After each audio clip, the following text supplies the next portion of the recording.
So this Peugeot 308 2012 year came for pot fluid refill.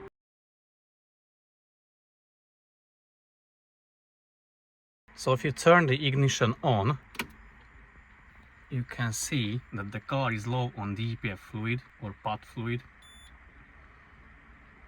as you can see.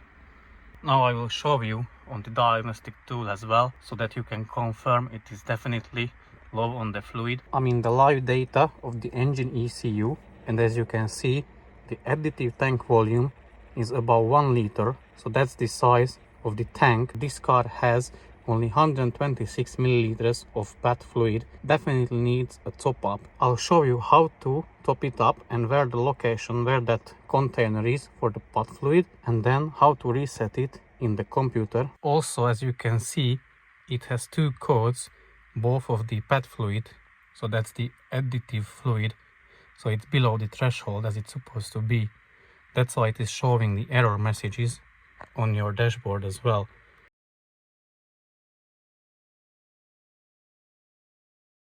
So if you stand in front of the car, then the container is on the right side of the car, which is here.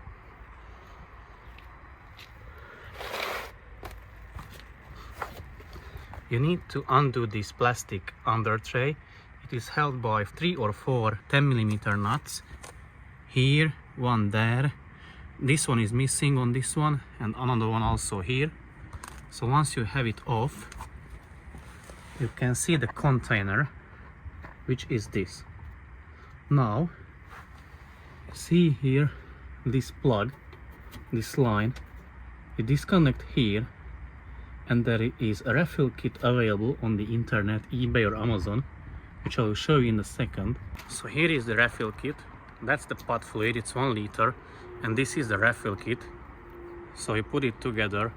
This end goes to the connector, the other end goes to the pot fluid container, and basically what you do, you just stand next to the car,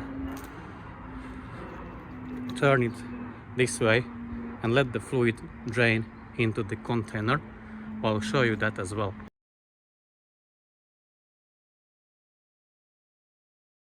So now you can disconnect the connector. You see that green tab.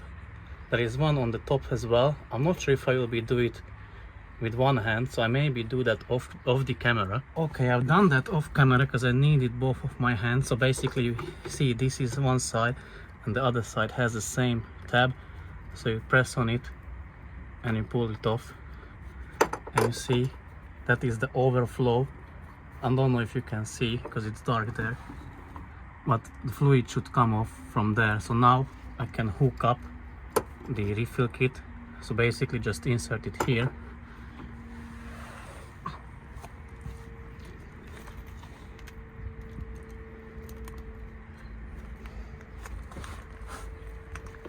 yeah, just like that. You should hear a clicking noise. Yeah, it's clicked in. Now I connect this side to the PET fluid, and I let all the fluid just drain into the container. Obviously I can force it by pushing that container of the fluid. Also, you can put a container underneath so that if any will drip from the overflow, you will catch it. So now what you need to do is just leave the container, turn it upside down, and you can see the fluid flowing down there already.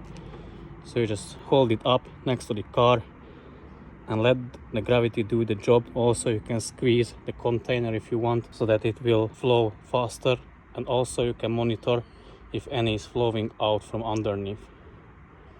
So I'll be back in a few minutes. So once you filled it up, you can reconnect the connector.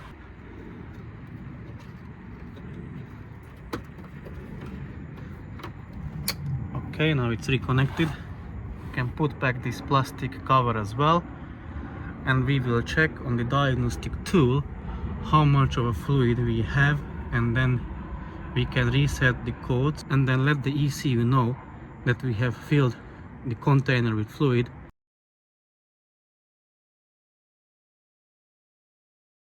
Okay, so now that we are topped up the fluid, we need to go to the special function and let the car know that we have done it. So pack special function, parts replacement. Here we can see the additive tank or pouch filling. That's the one we are looking for. So turn the ignition off.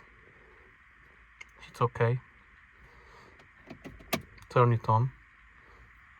It shows learning completed. Now we are checking again if that did reset the amount in the tank.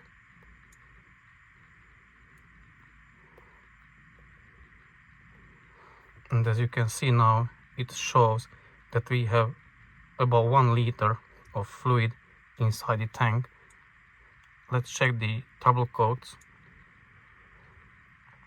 So now they've gone from permanent to intermittent, and we are able to clear them.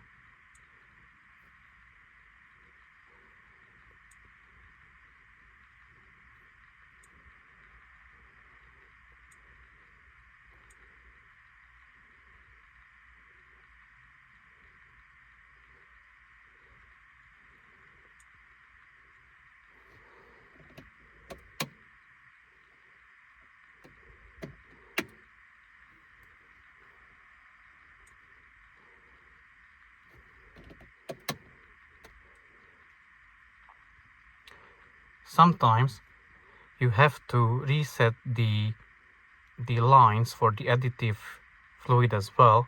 We will check if this is necessary at this moment in this particular car or not.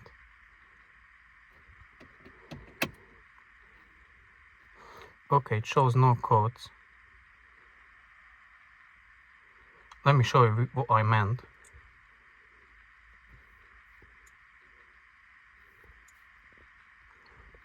So sometimes you need to reset this one as well, but I think in this particular car it wasn't necessary. So I'll start it up, drive it for a while, and then check back if the codes come back or not.